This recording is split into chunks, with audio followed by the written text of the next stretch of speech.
आध्यात्मिक ज्ञान आणि परमार्थ मार्गाची दिशा दिली. समर्थांनी 11 मारुतीची स्थापना केली. गावोगावी 17 उड्डाणे हुंकारत सुख करता दुःख करता श्री गणपतीची आरती, दुर्गे दुर्गट भारी या अशा अर्थात समर्थांना स्फुरल्या.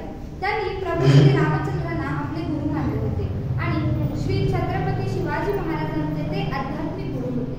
त्यांच्या वंदनीय कार्याची आठवण म्हणून आज आपण सर्वजण रामदास नवमी साजरी करतो आणि त्या निमित्तानेच आज आपण इथे एकत्र जमलो आहोत. प्रास्ताविकेनंतर आजच्या या भक्तिमय कार्यक्रमाला उपस्थित असलेले माननीय श्री गजानन विश्वनाथ काणे गुरुजी यांचे मी शाळेच्या वतीने सहर्ष स्वागत करते.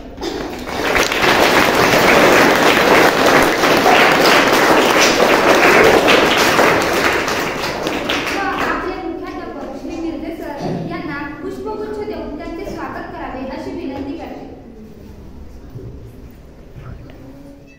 Thank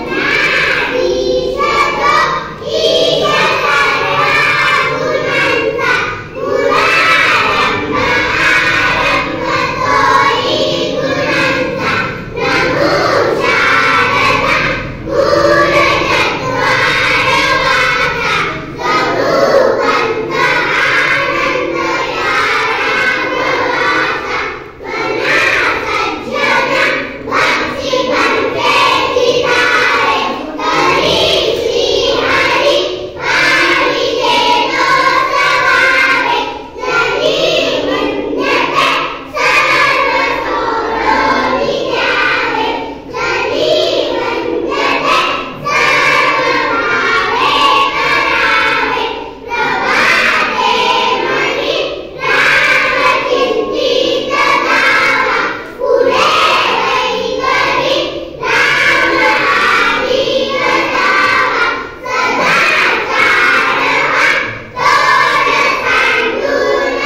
Joshi sir, Deshpande madam,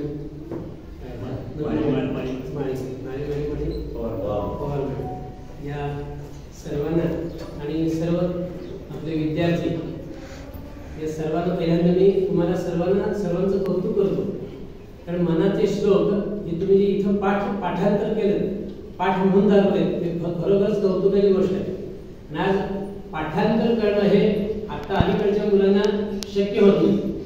कारण काय, तर पाठांतर करायचं म्हणजे त्यात भूकंपट्टी लागते, त्या मनाची एकाग्रता लागते. ती मनाची एकाग्रता आपली होत नाही. कारण काय, आपल्या बाजूला बरीच अशी आकर्षण आहेत. त्या आकर्षणामध्ये पहिला एक गोष्ट आहे की टीव्ही, दुसरी गोष्ट म्हणजे मोबाईल, तिसरी गोष्ट म्हणजे सगळ्या बाहेरच्या खाण्याच्या वस्तू. हे जर सगळं जर बघितलं तर आज तुम्ही जे मनाचे श्लोक म्हणले ते फार उत्तम म्हणले आणि पाठ म्हणले, याच्यात विशेष तुमचं कौतुक आहे. असंच पाठांतर रोजचं तुम्ही ठेवलं पाहिजे. किमान एक विद्यार्थ्यांनी किमान रोज एक धडा वाचायचा, नुसता वाचन. हल्ली काय आहे, वाचन कमी झालं, वाचन कमी. आपण मोबाईलचं बघतो सरळ, पण एखादा पुस्तकाचा धडा आपण जर वाचायचं म्हटलं तर आपल्याला ते जमत नाही. कारण काय, त्यातले शब्द, जोडाक्षर, काही ठराविक वाक्य हे आपल्याला येत नाही. आपण वर्गामध्ये शिक्षक आपल्याला शिकवतात, पण आपण त्याच्याकडे लक्ष देत नाही. कारण काय, आपलं हे मन कसं आहे, स्थिर नाही. आपलं मन कसं आहे, स्थिर नाही. या मनामुळं हे जे चंचल मन आहे, आता तुम्ही सगळे वर्गामध्ये आहात, तुम्ही सगळे वर्गामध्ये आहात, पण आपण कसं या देहांमनामध्ये इथं वर्गामध्ये आहोत. कोणाचा आज वाढदिवस आहे, त्याला सगळं ते वाढदिवसाचं आठवण असते. बसलो असतो पण इथं, पण घरातलं सगळं आठवण असते. आता शाळा सुटल्यानंतर मी घरी जाऊन काय करणार, मग वाढदिवसाला काय आणायचं, केक, मग तो चॉकलेटचा आणायचा का आणखी कुठला नवीन आणायचा का, किती मित्रांना बोलवायचं, खायला काय काय करायचं, प्रेझेंट मला काय काय येणार, हे सगळं मनात त्याच्यामध्ये असते आपल्याला. त्यामुळं हे जे मन आहे हे मन चंचल आहे. आणि म्हणून काय, समर्थ रामदास स्वामी महाराजांनी मनाला उपदेश केला. ते मनाचे श्लोक आपण जे आता म्हटले ते मनाचे श्लोक, ते मनाला उपदेश. कारण मन कसं आहे, चंचल आहे. आता इथं आहे, दुसऱ्या क्षणाला कुठंतरी जाईल, दुसऱ्या कुठंतरी सांगता येईल. म्हणून ते चंचल मन जर स्थिर व्हायचं असेल तर आपण भगवंताचं नामस्मरण केलं पाहिजे, परमेश्वराचं नामस्मरण केलं पाहिजे. समर्थांनी जशी तपश्चर्या केली, तर तपश्चर्या म्हणजे काय, हे बाळ, तपश्चर्या म्हणजे काय, तर एका जागी स्थिर राहून, मन स्थिर करून, आणि आपलं जे मन आहे या मनाला विवेक आणि वैराग्याचा लगाम घालून हे मन त्या भगवंताच्या चरणकमळावर स्थिर करून त्या भगवंताचं नामस्मरण करायचं म्हणजे तपश्चर्या. आता रामदास स्वामींची आपण जयंती किंवा रामदास नवमी का साजरी करायची, कारण त्यांनी आपल्यासमोर आदर्श घालून दिले. आदर्श कोणता, तर समर्थ रामदास स्वामी हे बलोपासनेचे होते. बलोपासना हे त्यांनी लहानपासून व्यायाम केला. रामदास स्वामींचं पूर्वीचं नाव काय होतं, नारायण, आणि वडिलांचं नाव काय, सूर्याजीपंत ठोसर. हे रामदास स्वामींच्या वडिलांचं नाव होतं. आणि आईचं नाव होतं राणूबाई. या राणूबाई आणि सूर्याजीपंत ठोसर यांनी या नारायणाला जे घडवलं, आणि त्यामुळे नारायण हा सतत भगवंताच्या नामस्मरण म्हणजे रामाच्या नामस्मरणात, राम श्रीराम नाव ऐकले की आपण, श्रीराम. पण आता अलीकडे आपण एकमेकांना भेटताना नमस्कार राम राम असं म्हणत नाही, तर काय जय श्रीराम म्हणतो. जय श्रीराम हे कशासाठी, ते रामाचं नाम आपल्या मुखामध्ये यावं म्हणून.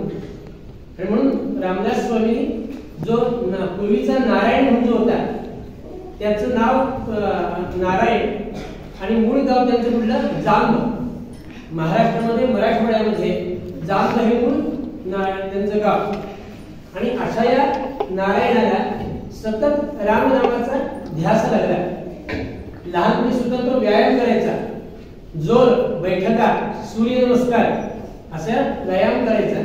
त्यामुळे त्याचं शरीर कसं नारायणाचं बदलंट होतं, बदलंट. आता तुमचं शरीर बघा, ही मुलं बघा कशी आहेत, तुम्ही कोण कोण व्यायाम करता दररोज? मी सकाळी रोज फिरायला जातो स्टेशनकडे आणि तिथे मी व्यायाम करतो.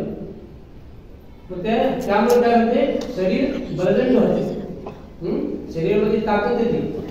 मग चांगलं खाणं, चांगलं जेवण, चांगलं वाचणं आणि चांगला व्यायाम करणं हे आपलं कर्तव्य आहे की जे त्या नारायण म्हणजे रामदास स्वामींनी लहानपणी केलं ते आपण सर्वांनी करायला पाहिजे. निदान रोज जोर बैठका मारल्या पाहिजे.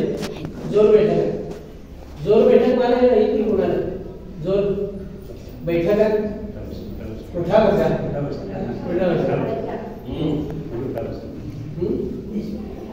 तर रोजचा व्यायाम पाहिजे. या नारायणाला सतत ध्यास लागला ते रामनामाचा. तो लहान होता पण तरी सुद्धा मला रामाचं दर्शन व्हावं असा ध्यास त्याच्या मनामध्ये राहिला आणि म्हणून तो सतत नामामध्ये असायचा. एकदा त्याच्या घरामध्ये ते सर्व हुडकायला लागले, घरातली मंडळी. राणूबाई त्याची आई, नारायणाची आई हुडकायला लागली. नारायण कुठं सापडे ना. त्याला काय आपलं बहुतेक हा कुठे पळून गेला की काय.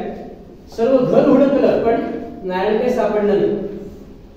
मग एके ठिकाणी काय आईला आठवलं की आपली जी अडगळीची खोली आहे त्या ठिकाणी पण हिला बघू नये म्हणून ती अडगळीच्या खोलीत गेली आणि तिथं काय नारायण काय केलं, त्यांनी पद्मासन घातलेलं होतं, डोळे मिटले होते आणि हा नारायण तिथं ध्यान करत बसलेला होता.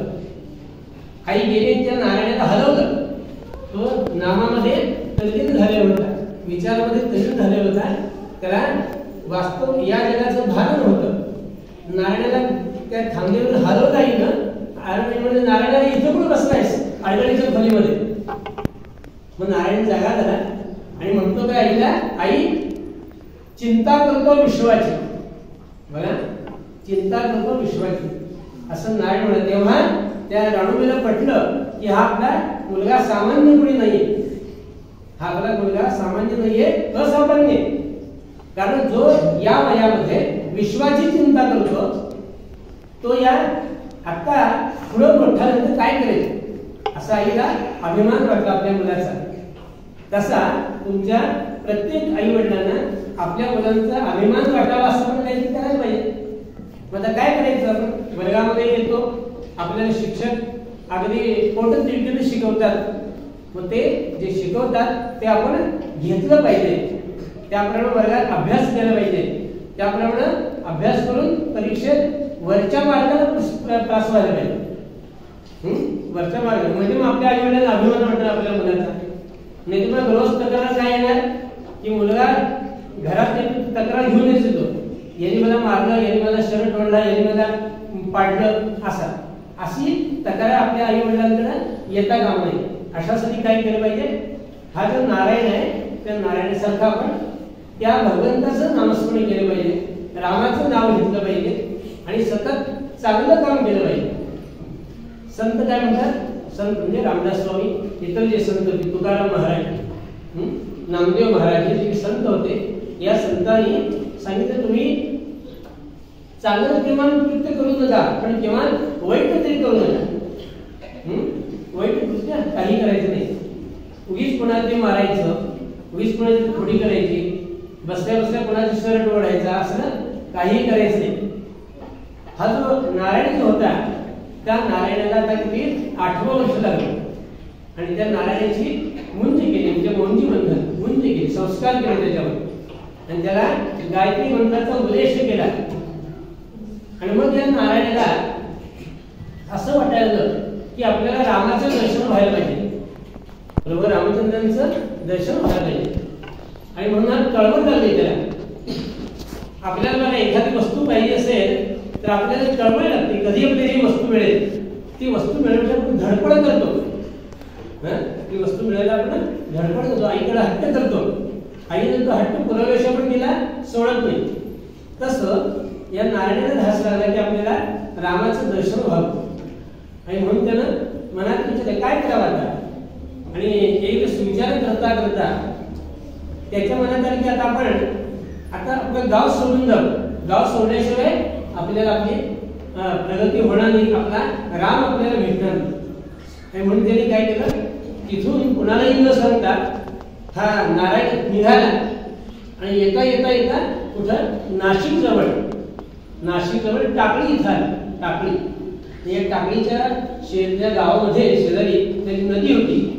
या नदीमध्ये कमरे एवढ्या पाण्यात उभारून त्यांनी व्रत चालू केलं. व्रत काय केलं की श्रीराम जय राम जय जय राम हा मंत्र म्हणायला सुरुवात केली. श्रीराम जय राम जय जय राम. आणि या मंत्राचं पठण करत दररोज हा नारायण तपश्चर्या करायला पाण्यात उभारलं. मला आपल्याला तसं जमतंय का? आपल्याला तसं जमतंय का? आपल्याला जमणार नाही, पण आपण प्रयत्न करायला पाहिजे. एखादी गोष्ट कोणती आपल्याला जमत नाही असं म्हणून आपण म्हणायचं मला जमेल, नक्की जमेल, प्रयत्न करायचा. ती जमतच म्हणून त्याला दुर्लक्ष करायचं नाही. मला अभ्यास जमणारच नाही असं म्हणणार नाही. अभ्यास करायचा. कारण काय आपल्या आई वडिलांचं स्वप्न काय असते की आपल्या मुलांनी मोठं व्हावं, शिक्षण घ्यावं, चांगली नोकरी लागावी असं आपल्या आई वडिलांचं स्वप्न असते. ते स्वप्न पूर्ण करण्याचं तुमचं काम आहे.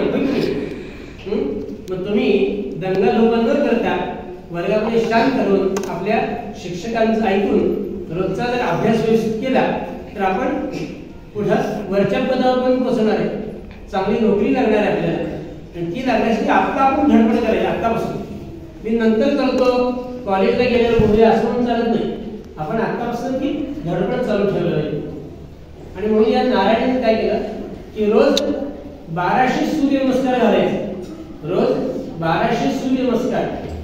नंतर जोर बैठका आणि रामाचं नाम. नंतर गावात जाऊन भिक्षा मागून आणायची.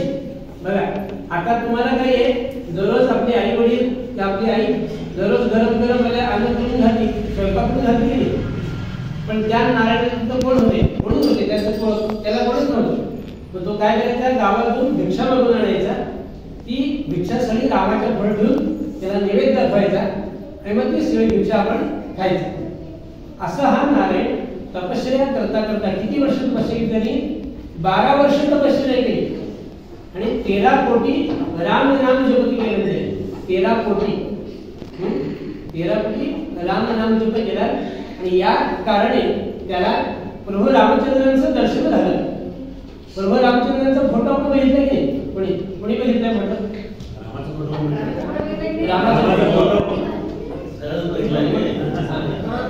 सगळ्यांनी बघितला. सगळ्यांनी बघितला. कारण परवा आपण काय गावामध्ये एक फेरी काढली होती. अनुष्का किती आला तोंड आलं रामानं हातामध्ये धनुष्यबाण घेतलंय. तर धनुष्यबाण कशासाठी? तर दुष्टांचा नाश करण्यासाठी आणि रामाचे जे भक्त आहेत त्यांचं रक्षण करण्यासाठी. आणि म्हणून आपणही सर्वांनी या रामदास स्वामींच्या सारखं सुदृढ व्हायला पाहिजे, बलदंड व्हायला पाहिजे. कुणी आपली घोडी काढता कामा नये. कुणी जर आपली घोडी काढली तर त्याला आपण उत्तर दिलं पाहिजे. अशासाठी आपलं शरीर आपण बलदंड ठेवलं पाहिजे आणि म्हणून रोज व्यायाम केला पाहिजे. म्हणून या ठिकाणी आज आपण दास नवमी साजरी केली. आपण प्रत्येक संतांची, प्रत्येक राष्ट्रपुरुषांची जयंती आपण साजरी का करतो? तर त्यांचा आदर्श आपण काहीतरी घ्यावा. त्यांच्यासाठी आपण होऊ शकणार नाही, पण निदान त्यांच्यासाठी होण्यासाठी आपण प्रयत्न तरी करायला पाहिजे. तो प्रयत्न करण्यासाठी अशा संतांचा आपण आदर्श घेतला पाहिजे. आणि म्हणून रामदास स्वामी जसं रामाला प्राप्त करण्यासाठी त्याचं रामनाम घेतलं, आपलं शरीर बळकट केलं. आता दुसरे रामदास स्वामींनी केलं. काय केलं? ते त्यांनी स्वतः रामचंद्राला आपलं गुरु मानलं. रामदास स्वामींची उपासना काय होतं? हनुमंत, महाबली हनुमान. हनुमंत तुम्ही बघितलं की हनुमान मारुती कसं आहे? मारुती हातात काय घेतलंय? मारुतीने गदा घेतली. गदा मारुती काय करतो? गदा गदेनं काय करतो की ते जे दुष्ट लोक आहेत त्यांचा नाश करतो आणि आपल्या भक्तांचं रक्षण करतो. तसं आपणही स्वतः सर्व बळकट झालं पाहिजे, ताकदवान झालं पाहिजे. म्हणजे आपली कोणी चेष्टा करणार नाही, आपली कोणी खोडी काढणार नाही. आणि म्हणून रामदास स्वामींनी काय केलं? गावोगावी हनुमंताची मंदिर स्थापन केली. आपल्या गावात इथं हनुमान मंदिर आहे की इथं हनुमंताचं मंदिर आहे. तिथं रोज आपण सगळे तिथं भक्त संध्याकाळी जपतात, राम नाम जप करतात आणि काय म्हणतात भीमरूपी स्तोत्र म्हणतात. भीमरूपी महारुद्र वज्र हनुमान मारुती वनारी अंजनी सुता रामदूता प्रभंजना महाबळी प्राणदाता सकाळ उद्धवी बळे. हे जे रामदास स्वामी असलेलं जे भीमरूपी स्तोत्र ते भीमरूपी स्तोत्र म्हणतात. हे स्तोत्र का म्हणायचे, हे श्लोक का म्हणायचे, तर त्याच्यापासून आपण काहीतरी घेतलं पाहिजे. तर रामदास स्वामी म्हणायचे श्लोकामध्ये काय म्हटलं की जे आपलं मन आहे त्या मनाने चांगलंच चिंतायचं, वाईट चिंतायचं नाही कोणाचं. चांगलं चिंतायचं, वाईट चिंतायचं. मग हे जे मन आहे हे मन भगवंताच्यासाठी लागायचं असेल तर आपण राम नाम घेतलं पाहिजे. रामदास स्वामींच्या सारखा हनुमंतासारखा बलदंड झाला पाहिजे, शरीर दृष्टी चांगली ठेवली पाहिजे आणि याच्यासाठी आपण व्यायाम केला पाहिजे, जोर बैठका सूर्य नमस्कार घातले पाहिजे.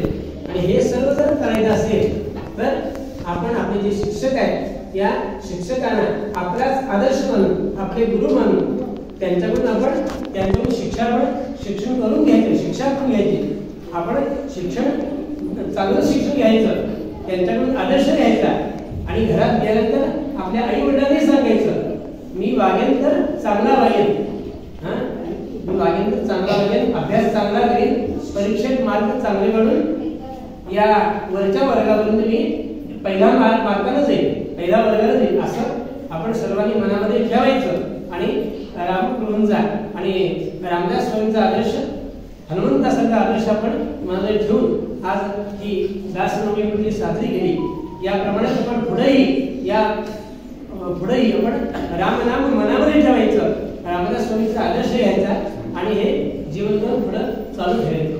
अशा पद्धतीनं या प्राथमिक शाळेमध्ये ही जी दासनवमी आपण सर्वांच्या वतीने आपण साजरी केली तर प्रत्यक्षात प्रभू रामचंद्र, प्रभू रामदास हे आपले आदर्श ठरवून अशी या ठिकाणी मी रामप्रभूंची चरणी प्रार्थना करतो. आपण सर्वांनी शांतपणे बसून हे माझं थोडं काही भाषण ऐकून घेतलं, कारण मी पण थोडे दिवस काही इथं शाळेमध्ये येत होते शिक्षक म्हणून. त्यावेळेचा माझा अनुभव असा की मी शेवटच्या विद्यार्थ्यांपर्यंत जायचो, तो गप्प बसला की पुढे यायचो, पुढे येऊन तो मागचा बोलायला चालू करायचा. मुलांची कशी चंचल वृत्ती, हे काय हरकत नाही, पण मुले ही देवाघरची फुले, त्यामुळे मुलांची वृत्ती तशीच आहे, त्यांचं मन चंचल आहे. तरी सुद्धा हे जे शिक्षक आहेत ते तुमच्या मनावर जे काही संस्कार घडवतात ते संस्कार आपण शिकले पाहिजेत, त्या संस्कारानं वागलं पाहिजे आणि आपली प्रगती केली पाहिजे. म्हणून या सर्व शिक्षकांना पुन्हा एकदा मी धन्यवाद देतो.